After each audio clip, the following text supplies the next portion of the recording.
Hello everyone, आज मैं लेकर आया हूँ बिहार और यूपीएससी का mock test number 17। I hope कि इससे पहले कि आपने बाकी के सारे मॉक टेस्ट को ज़रूर देखा होगा। नहीं देखा है तो प्लेलिस्ट जाकर के चेक कर लीजिए, सारे वीडियो को ज़रूर देखिए जिसमें हम लोग 50 MCQ रोज़ाना डिस्कस करते हैं। तो इस वीडियो को एंड तक देखिए और बताइए कि 50 में से आप कितना स्कोर कर पाते हैं। तो चलिए शुरू करते हैं। एक छोटा सा इन्फॉर्मेशन मैं आपको देना चाहता हूँ। हम लोगों ने एक बार पूरे लूसेंट को अच्छे तरीके से कंप्लीट कर दिया, सारे सब्जेक्ट को अच्छे तरीके से कंप्लीट किया था। अब हम एक बार फिर से यहाँ पे स्टार्ट करने वाले होमवर्क सीरीज को, ठीक है, जिसमें हम लोग हिस्ट्री, पॉलिटी, ज्योग्राफी इन सभी से कुछ कुछ टॉपिक्स देंगे जैसे हम लोग पहले कवर करते आ रहे थे। और मैं ऐसा इसलिए कर रहा हूँ क्योंकि जो भी बच्चे हमारे साथ न्यू जुड़े हुए थे, बीच में उनका होमवर्क सीरीज छूट गया था, तो वो अपना रिवीजन कर लेंगे जिनका हो गया है, और जो नए बच्चे जुड़े हैं वो अपना फिर से स्टार्टिंग कर सकते हैं। तो कोई दिक्कत नहीं होगी, दोनों लोगों को काफ़ी फ़ायदा ही फ़ायदा है। तो हम लोग कल से स्टार्ट करेंगे जो कि न्यू सीरीज को, जिसमें हम लोग होमवर्क को शुरू से स्टार्ट करेंगे अलग अलग सब्जेक्ट के कुछ कुछ टॉपिक्स को, ठीक है, जो कि कंटिन्यूसली देखेंगे एक एक सब्जेक्ट को, लूसेंट को, ठीक है। तो इस वीडियो को एंड तक देखिए और मैं आपको बता दूं कि इसमें क्या क्या जो कि कल के लिए होमवर्क दे रहा हूं फिलहाल के लिए। तो हिस्ट्री में आप मैसूर युद्ध को एक बार पढ़ेंगे और रिवीजन के तौर पे फिजिक्स में आपको मानव नेत्र दिया जा रहा है। मानव नेत्र से संबंधित कई सारे क्वेश्चंस बनते हैं, तो अच्छे से कवर करेंगे। देखिए टॉपिक वाइज में जैन धर्म और बौद्ध धर्म को अच्छे तरीके से एक बार पढ़ लेना है। करंट अफेयर्स को फिर से स्टार्ट किया जा रहा है जून 2020 को, तो इसको आप एक बार रिवाइज करेंगे। तो यही रहने वाला है कल का होमवर्क। बाकी कल से हम लोग नई सीरीज को स्टार्ट करेंगे। देखिए फर्स्ट क्वेश्चन कह रहा है कि निम्नलिखित युग्मों में से कौन एक सुमेलित नहीं है। तो यहाँ पे सुमेलित कौन नहीं है? नागरिकता भाग 2 में बिल्कुल सही है। मौलिक अधिकार की बात करें या फिर मूल अधिकार की बात करें तो ये भाग 3 में बिल्कुल सही है। और थर्ड पॉइंट में यहाँ पे देखिए कि भाग 4 में राज्य के नीति निषेधक तत्व, ये भी सही है। लेकिन गलत यहाँ पे किया गया मूल्य कर्तव्य। मूल कर्तव्य भी भाग 4 के क के अंतर्गत आता है, और यहाँ पे हम कह सकते हैं कि ऑप्शन डी बिल्कुल गलत था। तो ऑप्शन डी को टिक करेंगे। मूल कर्तव्य जो कि रूस के संविधान यानी पूर्व सोवियत संघ के संविधान से लिया गया था, 42वें संविधान संशोधन, सरदार स्वर्ण सिंह समिति की अनुशंसा पर इसको संविधान में जोड़ा गया था।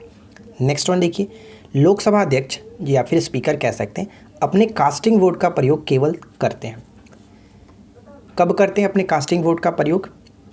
कास्टिंग वोट का प्रयोग वो तब करते हैं जब वोट बराबर बराबर होने, यानी कि कह सकते हैं टाई जब हो जाता है तब वो अपने कास्टिंग वोट का प्रयोग करते हैं, ठीक है।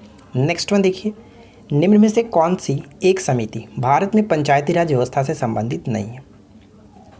कौन सी समिति है जो कि पंचायती राज व्यवस्था से संबंधित नहीं है? तो हम यहाँ पे कह सकते हैं कि दिनेश गोस्वामी समिति का संबंध पंचायती राज से संबंधित नहीं है। क्यों? क्योंकि इनका संबंध जो था वो चुनावी क्षेत्र से था, ठीक है, चुनाव संबंधी सुधार से संबंधित था दिनेश गोस्वामी समिति। लेकिन अगर हम बात करें LM सिंधवी समिति की, तो यहाँ पे कह सकते हैं 1986 में इन्होंने पंचायती राज से संबंधित सुझाव दिए थे। सादिक अली की बात करें तो इन्होंने 1964 में दिया था, और अशोक मेहता को आपको पता ही होगा 1977, जो कि द्विस्तरीय पंचायती राज को इन्होंने लागू करने का सिफारिश किया था।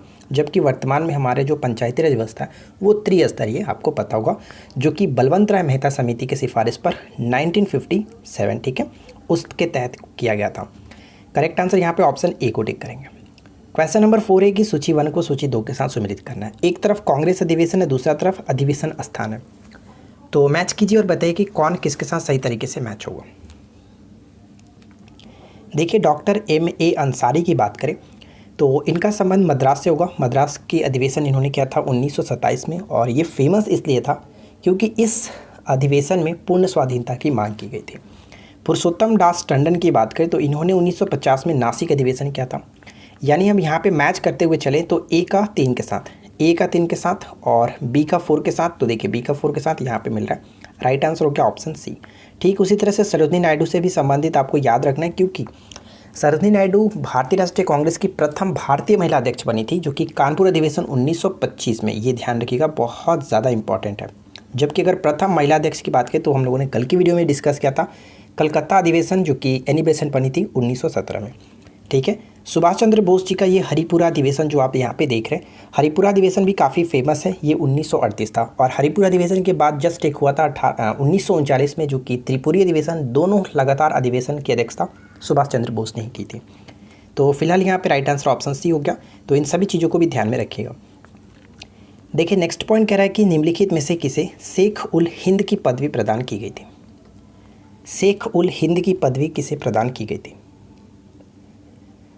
तो इस प्रश्न का करेक्ट आंसर है शेख सलीम चिश्ती, ठीक है, Sheikh Salim Chishti, option D will be correct answer. Next question क्या है? बहिष्कृत हितकर्णी सभा का गठन किया गया।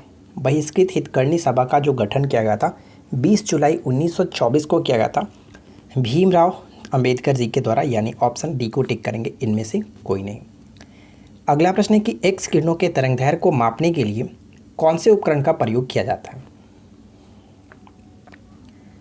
तो ध्यान दीजिएगा, एक्स किरणों के तरंगदैर्घ्य को मापने के लिए हम लोग ब्रैग स्पेक्ट्रोमीटर का प्रयोग करते हैं। ऑप्शन ए यहाँ पे करेक्ट आंसर हुआ।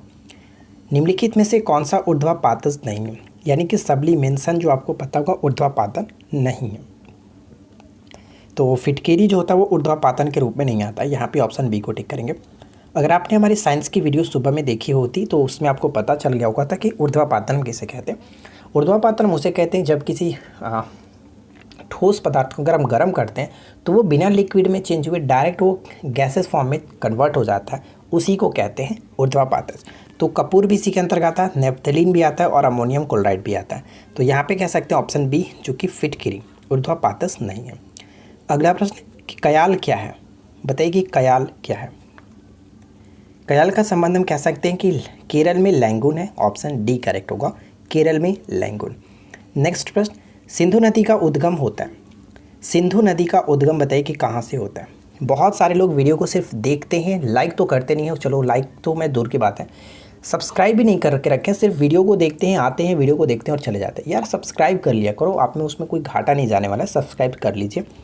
सिंधु नदी का उद्गम जो होता है वो कहाँ से होता है, तो हम ये कह सकते हैं कि कैलाश पर्वतमाला से, ऑप्शन सी करेक्ट होगा। ठीक है।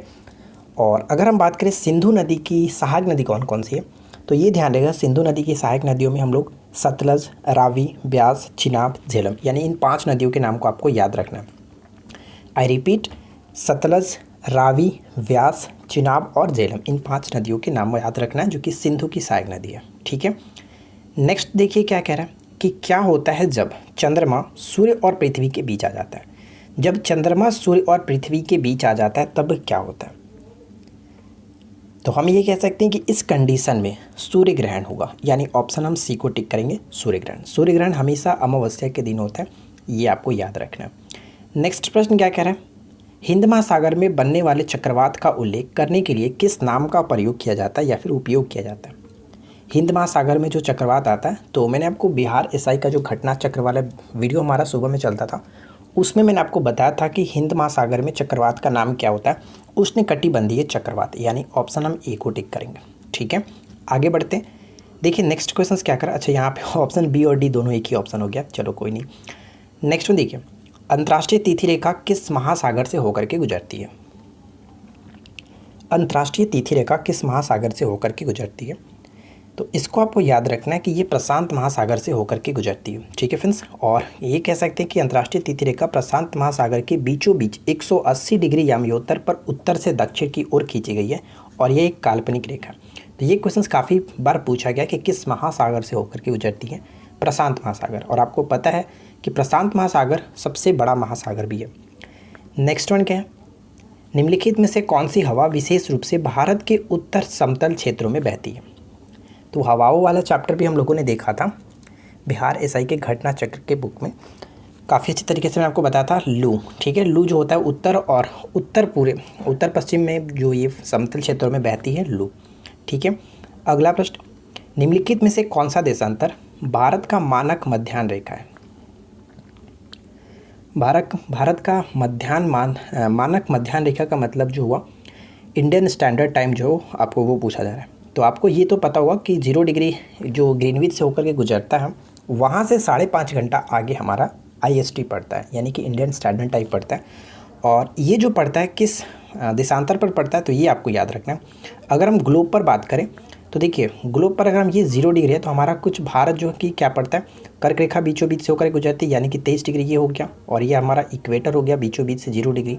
तो भारत की जो स्थिति है कुछ इस तरह से हो जाता है, यानी इधर। और ये जो आता है ऊपर से ये कितना होता है 82 डिग्री, 82.5 डिग्री, जो कि पूर्वी देशांतर होता है, ये ध्यान रखिएगा। क्योंकि ये तो हमारा हो गया पूरब, ईस्ट हो गया, और ये हो गया वेस्ट। और अगर ये 0 डिग्री है तो इधर की जो भी एरिया होगी वो हमारा पूरब होगा। तो ये 82 डिग्री होता है, 82.5 डिग्री वो पूर्वी देशांतर होगा, यानी ऑप्शन हम बी को टिक करेंगे। ठीक है, ये चीज़ आपको ध्यान में रखना है। चलिए आगे बढ़ते हैं। नेक्स्ट क्वेश्चन कह रहा है कि लोकतंत्र की आवश्यकता आवश्यक विशेषता यह है कि यह प्रमुखता देता है। लोकतंत्र की आवश्यक विशेषता यह है कि यह प्रमुखता देता है किसे? नागरिकों को। ऑप्शन ए करेक्ट है। नेक्स्ट प्रश्न कह रहा है कि निम्नलिखित में से कौन सी योजना या फिर मिशन का मुख्य उद्देश्य भारत की स्वतंत्रता के लिए संवैधानिक सभा और अंतरिम सरकार की गठन करना था?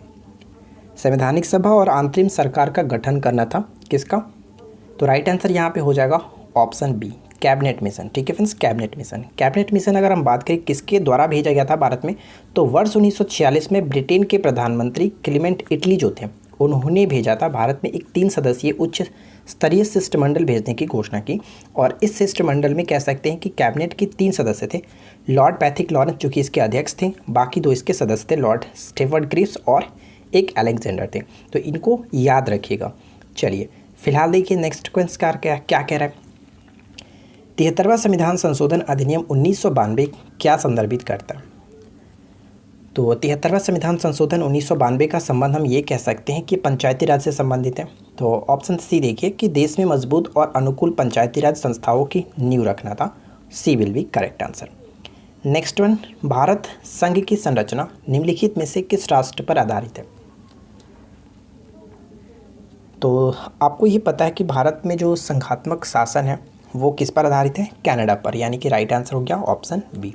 ठीक है, कनाडा से लिया गया, बी करेक्ट है। हमारी प्रस्तावना में निम्नलिखित में से कौन सा शब्द का अर्थ है कि आचरण करना जैसे हम एक ही परिवार के सदस्य हैं? तो कल की वीडियो में हम लोगों ने बात किया था प्रस्तावना से संबंधित, जैसे कि उद्देशिका की जो भाषा है वो कहाँ से लिया गया? उद्देशिका की भाषा ऑस्ट्रेलिया के संविधान से, जबकि उद्देशिका का विचार जो है वो यूएसए के संविधान से लिया गया। ये 2 पॉइंट्स हमेशा आपको याद रखना है। और उद्देशिका में एक बार संशोधन किया गया, यानी कि प्रस्तावना में एक बार संशोधन 1976 में 42वें संविधान संशोधन के द्वारा किया गया था, एक बार संशोधन जिसमें 3 शब्द जोड़े गए थे। ठीक है, तो यहाँ पे अगर फिलहाल हम बात करें तो बंधुत्व यहाँ पे करेक्ट होगा ऑप्शन सी, जिसका अर्थ होता है कि जिसका आचरण करना है जैसे हम एक ही परिवार के सदस्य हैं। ठीक है, चलिए नेक्स्ट क्वेश्चन देखिए क्या कह रहे हैं। अगला प्रश्न ये कि धन विधेयक के संबंध में निम्नलिखित में से कौन सा कथन सही है? धन विधेयक के संबंध में कौन सा कथन सही है? तो यहाँ पे कह सकते हैं कि धन विधेयक जो है लोकसभा का अध्यक्ष निर्णय करता है कि धन विधेयक है या नहीं, यानी कि ऑप्शन हम सी को टिक करेंगे।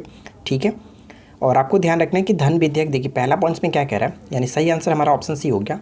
राज्यसभा में धन विधेयक पेश किया जाता है, ये पॉइंट्स गलत है कि धन विधेयक सिर्फ और सिर्फ लोकसभा में पेश किए जाते हैं। ठीक है, ये आपको याद रखना है। नेक्स्ट वन क्या कह रहा है कि शरीर के अंदर कोशिका या फिर ऊतक की मृत्यु जब प्राकृतिक कारणों से होती है, इसे हम क्या कहते हैं? देखिए शरीर के अंदर कोशिका या फिर ऊतक की मृत्यु 2 कारणों से होती है, एक तो प्राकृतिक कारणों से और एक अप्राकृतिक कारणों से।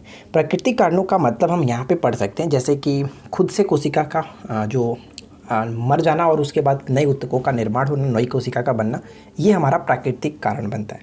जैसे अगर हम बात करें फिलहाल इस क्वेश्चन के राइट आंसर का, तो हम लोग कह सकते हैं ऑप्शन ए करेक्ट होगा, एपोस्टोसिस। ठीक है, एपोस्टोसिस कहते हैं इस प्रक्रिया को। लेकिन अगर हम यहाँ पे थोड़ा सा पॉइंट्स हम पढ़ें तो यहाँ पे आपको समझ में आ जाएगा क्लियरली। देखिए एपोस्टोसिस जो वो प्रक्रिया होता है, यह कोशिका की प्राकृतिक मृत्यु है। इसमें क्या होता है कि पुरानी कोशिकाएं मर जाती हैं और उसकी जगह पर नई कोशिकाएं जन्मती है, और यह एक सामान्य प्रक्रिया है। ठीक है, लेकिन अगर हम बात करें नेक्रोसिस जो में क्या होता है कि ये अप्राकृतिक कारणों जैसे, अगर हम बात करें कि कोशिका की जो मृत्यु होती है शरीर के अंदर, ऊतकों या फिर कोशिका की मृत्यु अप्राकृतिक कारणों से। अप्राकृतिक कारणों का मतलब ये हो गया किसी रोग के कारण या फिर किसी अंग के जवाब दे देने के कारण, यानी ऑर्गन फेलियर के कारण। इस स्थिति में मरने वाली कोशिकाओं की प्रक्रिया को हम लोग नेक्रोसिस कहते हैं। तो ये दोनों पॉइंट्स अक्सर पूछे जाते हैं, तो इसको आप याद रखिएगा, एकदम वीवीआई प्रश्न है। ठीक है, चलिए आगे बढ़ते हैं। नेक्स्ट वन कह रहा है कि विश्व में दूध की रानी का उपमा बकरी के किस नस्ल को दी गई है? यानी सबसे ज़्यादा दूध देने वाली ये बकरी है, दूध की रानी की उपमा दी गई है इस बकरी के नस्ल को सानेन। ऑप्शन ए करेक्ट होगा, सानेन बकरी की नस्ल को। नेक्स्ट वन देखिए कि बगलीहार बांध किस नदी पर बनाया गया या फिर किस नदी पर स्थित है? बगलीहार बांध का संबंध हो जाता है चिनाब। ऑप्शन बी करेक्ट होगा। विजयनगर और बहमनी साम्राज्य के बीच तालीकोटा का युद्ध कब हुआ था? तालीकोटा का युद्ध हम कह सकते हैं 1565। विजयनगर साम्राज्य का पतन का कारण भी इसी युद्ध को माना जाता है, 1565 तालीकोटा युद्ध। नेक्स्ट वन क्या है? निम्नलिखित में से भौतिकी में कौन सा उल्लेखनीय योगदान वैज्ञानिक न्यूटन द्वारा किया गया? तो सर आइजैक न्यूटन के द्वारा किया गया जो उल्लेखनीय योगदान कौन सा है? तो इन्होंने गुरुत्वाकर्षण नियम को भी दिया, गति का नियम भी दिया और साथ ही साथ कैलकुलस की खोज भी की। ठीक है, जो कि आपने 11th-12th क्लास में पढ़ा होगा कैलकुलस। तो यहाँ पे फिलहाल करेक्ट आंसर होगा ऑप्शन डी, सभी के सभी करेक्ट है। नेक्स्ट क्वेश्चन की भौतिकी में नोबेल पुरस्कार से सम्मानित होने वाले पहले भारतीय कौन है? पहले भारतीय कौन है? तो इस प्रश्न का करेक्ट आंसर हो जाएगा ऑप्शन, हम किसे टिक करेंगे? ऑप्शन बी, चंद्रशेखर वेंकट रमन को 1930 में भौतिकी के क्षेत्र में पहला नोबेल पुरस्कार मिला था।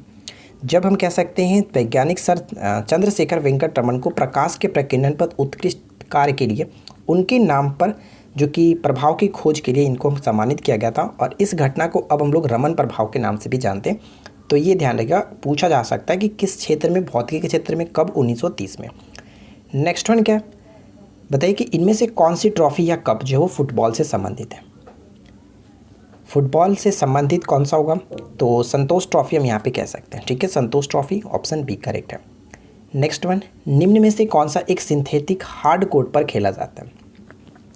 ध्यान दीजिएगा, पूरे वर्ष भर में 4 ग्रैंड स्लैम प्रतियोगिताएं खेली जाती हैं। सबसे पहला जो होता है वो ऑस्ट्रेलियन ओपन होता है, सबसे पहले नंबर पर खेला जाता है। सेकेंड नंबर की बात करें तो फ्रेंच ओपन आता है, और थर्ड नंबर पर आता है विंबलडन, और लास्ट में हम लोग का खेला जाता है वर्ष के लास्ट में चौथे नंबर पर यूएस ओपन। तो इसमें जो पहला होता है ऑस्ट्रेलियन ओपन और जो लास्ट होता है यानी कि 4th नंबर पे, इन दोनों क्या होता है कि हार्ड कोर्ट पर खेले जाते हैं। ठीक है, सिंथेटिक हार्ड कोर्ट पे। तो हम यहाँ पे कह सकते हैं कि ऑप्शन, फिलहाल तो मैंने ऑप्शन गलती कर दिया समझाने के चक्कर में। देखिए बी और सी दोनों होगा। ठीक है, बी और सी दोनों होगा। तो हार्ड कोर्ट पे दोनों खेले जाते हैं, 1 और 4 दोनों। ठीक है, लेकिन अगर विंबलडन की बात करें तो विंबलडन एक ऐसा यहाँ पे ग्रैंड स्लैम प्रतियोगिता है, सिर्फ और सिर्फ ये घास के मैदान पे खेला जाता है, और इसमें सबसे ज़्यादा जो क्वेश्चंस पूछे जाते हैं वो विंबलडन से ही पूछे जाते हैं कि कौन सा जो ग्रैंड स्लैम प्रतियोगिता है वो घास के मैदान पे खेले जाते हैं। तो करेक्ट आंसर यहाँ पे होगा विंबलडन, ध्यान रखिएगा। ठीक है, और अगर हम बात करें यहाँ पे फ्रेंच ओपन की, तो फ्रेंच ओपन में क्या होता है कि ये मिट्टी पे खेले जाते हैं। ठीक है, ध्यान रखिएगा, ये मिट्टी पर खेला जाता है। तो आई होप कि आपका सारा डाउट्स क्लियर हो गया होगा। अब यहाँ पे हम लोग बात कर ही रहे थे ऑस्ट्रेलियन ओपन की। तो ध्यान रखिएगा, ऑस्ट्रेलियन ओपन 2021 की जो विजेता रहे वो कौन रहे? तो 21 की अगर मेल की बात करें तो कह सकते हैं नोवाक जोकोविच ने जीता था, और अगर फीमेल की बात करें तो फीमेल में नाओमी ओसाका ने जीता है, जो कि जापान की है। ये ध्यान रखिएगा। तो इतने सारे पॉइंट्स को आपको याद रखना है। फिलहाल करेक्ट आंसर आपका बी और सी दोनों होगा। चलिए अगला प्रश्न, कि संविधान के अनुसार लोकसभा के स्पीकर को उसके पद से हटाया जा सकता है? संविधान के अनुसार लोकसभा के स्पीकर को उसके पद से हटाया जा सकता है तो सदन के सभी सदस्यों के बहुमत द्वारा प्रस्तावित पारित हो, यानी ऑप्शन ए को टिक करेंगे। और हम यहाँ पे पढ़ भी सकते हैं कि अध्यक्ष का कार्यकाल लोकसभा विघटित होने तक होता है, और कुछ स्थितियों में वह इससे पहले भी पदमुक्त हो सकता है। लोकसभा अध्यक्ष को लोकसभा के प्रभावी बहुमत द्वारा हटाया जा सकता है, परंतु 14 दिन पहले इसकी सूचना लोकसभा अध्यक्ष को देनी होती है। ठीक है ना। नेक्स्ट देखिए, भारतीय संविधान के अनुच्छेद 14 का विधि के समक्ष समानता, या फिर हम इसको समता कहते हैं, का वाक्यांश जो है वो कहाँ से लिया गया? तो ये ग्रहण किया गया ब्रिटेन के संविधान से, ऑप्शन ए करेक्ट होगा। नेक्स्ट वन, भारतीय संविधान के निर्माताओं ने स्व सरकार का संसदीय स्वरूप कहाँ से ग्रहण किया है? स्व सरकार का संसदीय स्वरूप जो ग्रहण किया गया वो कहाँ से? तो यूके यानी कि ब्रिटेन से ग्रहण किया गया। किस देश में नोटर डैम का गिरजाघर अवस्थित है? वर्ल्ड फेमस है नोटर डैम का गिरजाघर, कहाँ अवस्थित है? तो ये पेरिस में स्थित है। ठीक है फ्रेंड्स, ऑप्शन सी यहाँ पे बिल्कुल करेक्ट होगा। नेक्स्ट वन देखिए, सर्वोच्च न्यायालय अपने द्वारा सुनाए गए किसी निर्णय या फिर आदेश का पुनरावलोकन कर सकता है। यह व्यवस्था संविधान के किस अनुच्छेद में उपबंधित है? तो हम ये कह सकते हैं कि ये आर्टिकल 137 में बात की गई है कि 137 के अंतर्गत सर्वोच्च न्यायालय को अपने निर्णयों पर पुनर्विचार करने तथा सुधारने की शक्ति होती है। नेक्स्ट वन देखिए, नागानंद, रत्नावली और प्रियदर्शिका संस्कृत रचनाएं किस शासक के द्वारा लिखी गई है? नागानंद, रत्नावली और प्रियदर्शिका, ये तीनों के तीनों हर्षवर्धन के द्वारा लिखी गई थी, ऑप्शन डी करेक्ट है। नेक्स्ट क्वेश्चन, निम्नलिखित में से किस प्रधानमंत्री ने क्रिप्स मिशन भारत भेजा था?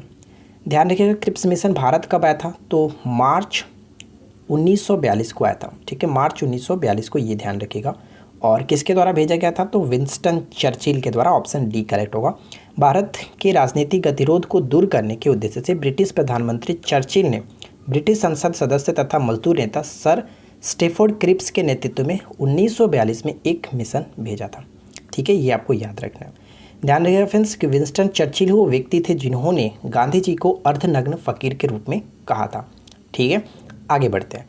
नेक्स्ट वन, निम्न में से कौन सा एक भारत में जो कि सामाजिक आर्थिक न्याय की स्थापना की दिशा में सबसे प्रभावी प्रावधान हो गया? सामाजिक आर्थिक न्याय की स्थापना की दिशा में सबसे प्रभावी प्रावधान हो गया, और वो हम कह सकते हैं राज्य के नीति निर्देशक सिद्धांत, जो कि कहाँ से लिया गया? आयरलैंड के संविधान से इसको ग्रहण किया गया। नेक्स्ट वन देखिए, राष्ट्रीय पर्यावरण इंजीनियरिंग अनुसंधान संस्थान कहाँ स्थित है? ये आपका पड़ता है नागपुर में, ऑप्शन ए को टिक करेंगे। साथ ही साथ हम इससे जुड़ी कुछ पॉइंट्स पढ़ सकते हैं। बस आपको ये याद रखना है, जो नेरी है इसकी स्थापना कब की गई थी? 1958 में। अक्सर यही आपसे क्वेश्चंस पूछ जाते हैं, कहाँ पे? तो नागपुर में, और 1958 में इसकी स्थापना की गई थी। बाकी चीज़ों के बारे में आप पढ़ करके भी याद रख सकते हैं। नेक्स्ट क्वेश्चन की भारतीय संविधान का ब्लूप्रिंट, बताइए कि ब्लूप्रिंट समझा जाता है किसे? भारतीय संविधान का ब्लूप्रिंट किसे समझा जाता है? भारत सरकार अधिनियम 1935, ऑप्शन बी करेक्ट है। नेक्स्ट पॉइंट, लोकसभा व राज्यसभा की संयुक्त बैठक कब होती है? लोकसभा व राज्यसभा की संयुक्त बैठक कब होती है? तो कह सकते हैं कि लोकसभा तथा राज्यसभा में जब मतभेद होने लगता है तो होने पर संयुक्त बैठक बुलाई जाती है, और संयुक्त बैठक जो बुलाई जाती है वो राष्ट्रपति के द्वारा बुलाई जाती है, लेकिन अध्यक्षता जो की जाती है वो कौन करता है? तो इसकी अध्यक्षता दोनों सदनों की ऐसी बैठक की अध्यक्षता जो होता है वो लोकसभा का अध्यक्ष करता है, ये ध्यान रखिएगा। चलिए आगे बढ़ते। भारत के संविधान के किस अनुच्छेद के अंतर्गत सशस्त्र बलों के सदस्यों के मौलिक अधिकारों को विशेष रूप से प्रतिबंधित किया जा सकता है? और ऐसा कौन करता है? संसद करता है। ठीक है, आर्टिकल 33, ऑप्शन ए करेक्ट होगा। यहाँ पे हम पढ़ सकते हैं कि अनुच्छेद 33 संसद को यह अधिकार देता है कि वह सशस्त्र बलों, अर्धसैनिक बलों, पुलिस बलों और खुफिया एजेंसी एवं अन्य के मूल्य अधिकार पर युक्ति युक्त प्रतिबंध लगा सकते हैं। ठीक है, तो ये चीज़ आपको ध्यान में रखना है। क्लियर? चलिए आगे बढ़ते हैं। नेक्स्ट क्वेश्चन देखिए क्या है। नेक्स्ट प्रश्न, अंग्रेजी शासनकाल के दौरान कौन से गवर्नर जनरल ने विलय नीति प्रस्तुत की थी? देखिए, विलय नीति को कई नामों से जाना जाता है। हड़प नीति, ठीक है, डॉक्ट्रिन्स ऑफ लैप्स भी कहते हैं, और विलय नीति आप यहाँ पे देख रहे हैं। तो बताइए कि किसने प्रस्तुत किया था? तो लॉर्ड डलहौजी ने इसको प्रस्तुत किया था 1848 में, और सबसे पहले इसके अंतर्गत जो विलय किया गया था वो था सतारा, महाराष्ट्र का सतारा। अक्सर ये पूछा जाता है, तो इसको याद रख लीजिएगा। मीर कासिम ने अपनी राजधानी मुर्शिदाबाद से हटा करके मुंगेर क्यों ले गया? तो इसका कारण ये था कि अंग्रेजों के हस्तक्षेप से मुक्त रहने के उद्देश्य से। C will be correct answer. Next question, झूम क्या है? बताइए कि झूम क्या है? तो हम ये कह सकते हैं झूम एक प्रकार का कृषि का स्थानांतरीय जो कि रूप है। उत्तर पूर्वी भारत में स्थानांतरीय कृषि का एक प्रकार होता है जो कि काफ़ी ज़्यादा फेमस होता है। कहाँ पे? तो नागालैंड में ये काफ़ी ज़्यादा प्रचलित है। तो राइट आंसर यहाँ पे ऑप्शन डी को टिक करेंगे, उपरोक्त में से कोई नहीं। अगला प्रश्न कि भारत में भाखड़ा बांध किस नदी पर बना है? भाखड़ा बांध जो है वो किस नदी पर बना है? अगर पूछ ले आपसे कि भाखड़ा बांध जो है वो कहाँ पे पड़ता है, एग्जैक्टली हम कह सकते हैं कि पंजाब में है। ठीक है, तो फिलहाल देखिए अगर हम बात करें किस नदी पर, तो सतलज नदी, ऑप्शन सी को टिक करेंगे। चलिए नेक्स्ट क्वेश्चन देखते हैं। अगला प्रश्न ये कह रहा है कि ग्राफीन, बताइए कि ग्राफीन क्या होता है? ग्राफीन जो है वो क्या होता है? तो कार्बन का एक नैनो प्रतिरूप होता है। C will be correct answer, carbon का नैनो प्रतिरूप। इसके बारे में अच्छे तरीके से यहाँ पे हम पढ़ सकते हैं। ठीक है, और इसकी खोज को आप याद रखिएगा, इसकी खोज किसने की थी? आंद्रे, और यहाँ पे एक और नाम पढ़ सकते हैं, तो कह सकते हैं कि के नोवोसेलेव, याद रखिएगा के नोवोसेलेव ने, और इस कार्य के लिए इनको वर्ष 2010 में भौतिकी के लिए नोबेल पुरस्कार से भी सम्मानित किया गया था। अगला प्रश्न है कि हाइड्रोक्लोरिक अम्ल का अन्य नाम क्या है? जिसको लोग HCl कहते हैं। ठीक है, हाइड्रोक्लोरिक अम्ल, इसका अन्य नाम क्या होता है? म्यूरिएटिक अम्ल। C will be correct answer, muriatic अम्ल। नेक्स्ट वन देखिए क्या, निम्नलिखित में से कौन सा एक कथन सही नहीं है? देखिए सही नहीं है यहाँ पे अगर हम बात करें तो अनाज कार्बोहाइड्रेट के अत्यंत अल्प स्रोत हैं, ये पॉइंट्स गलत है। अनाज के रूप में अगर हम बात करें तो सबसे इंपॉर्टेंट चावल, और चावल में अगर हम यहाँ पे बात करें तो सबसे ज़्यादा कार्बोहाइड्रेट होता है, तो अल्प स्रोत तो हो नहीं सकता, ये पॉइंट्स गलत है। इस वजह से ऑप्शन सी को टिक करेंगे। ठीक है, नेक्स्ट वन क्या कह रहा है कि सत्य कथन चुनिए। अब यहाँ पर आपका UPSI के लिए मूल विधि है, तो जो कि प्रीवियस क्वेश्चन ही है, ध्यान रखिएगा। प्रीवियस क्वेश्चन में जो पूछे गए थे वही क्वेश्चन मैं आपके साथ अधिकतर डिस्कस करता हूँ। और देखिए यहाँ पे कह रहा है कि सत्य कथन चुनिए, तो क्या सही है? प्रायश्चित सिद्धांत प्रतिकारी सिद्धांत का ही एक भाग है। सेकंड की सजा कष्ट को पाप के साथ समायोजित करने के लिए होना चाहिए। और थर्ड पॉइंट की सजा दोष की मात्रा के समानुपात में होनी चाहिए। यानी तीनों के तीनों यहाँ पे सही है, इसलिए ऑप्शन हम डी को टिक करेंगे। ठीक है, D will be correct answer. Next question जो कि आज की इस वीडियो का आखिरी प्रश्न है। देखिए क्या कह रहा है कि निम्नलिखित में से किस अपराध के सिद्धांत को बल मिला कि जब पीड़ित व्यक्ति को नुकसान घोषित करने वाले व्यक्ति के विरुद्ध बदला लेने का हक प्रदान किया गया? और वो कह सकते हैं कि प्रतिकारी सिद्धांत। ऑप्शन ए करेक्ट है, प्रतिकारी सिद्धांत। तो 50 क्वेश्चन तो हम लोगों ने डिस्कस कर ही लिया। तो उम्मीद करता हूँ कि आपने काफ़ी अच्छी स्कोरिंग भी कर ली होगी। वीडियो कैसा लगा नीचे कमेंट्स करके ज़रूर बताइएगा। और साथ ही साथ एक छोटा सा क्यूज का क्वेश्चन है कि 10 डिग्री चैनल किसको पृथक करता है, ये आपको बताना। तो उम्मीद करते हैं कि वीडियो पसंद आई होगी। वीडियो अच्छी लगी हो तो लाइक कर दीजिए, दोस्तों के साथ शेयर कर दीजिए। और साथ ही साथ अब अगर आप चैनल पर पहली बार हैं तो सब्सक्राइब करके रखिए, नोटिफिकेशन बिल को ऑन करके रखिए। और एक चीज़ मैं आपको और बता दूँ फ्रेंड्स, हमारे जो कि एप्लीकेशन पे जितने भी कोर्सेज़ हैं सभी कोर्सेज़ का प्राइस सिर्फ और सिर्फ आज के लिए 149 रखा गया। ठीक है, सिर्फ और सिर्फ 149 और कुछ ही सीट्स बचे हुए हैं। तो अगर आप इंटरेस्ट रखते हैं, मैथ्स को सीखना चाहते हैं, हिस्ट्री को अच्छे तरीके से पढ़ना चाहते हैं, तो आप जा करके हमारे कोर्सेज़ को ले सकते हैं 149 में। अदरवाइज़ इसकी प्राइसेस को हम लोग जो कि बढ़ जाएगी, आपको पता है पहले हमारी प्राइसेस कितनी ज़्यादा थी, तो आप जा करके देख सकते हैं। ठीक है, तो एप्लीकेशन का लिंक मैंने नीचे डिस्क्रिप्शन में दे दिया, आप वहाँ से डाउनलोड कर सकते हैं या फिर प्ले स्टोर से भी जा करके ऑनलाइन स्टडी उनको सर्च कर सकते हैं। चलिए मिलते हैं नेक्स्ट वीडियो में। Thanks for watching.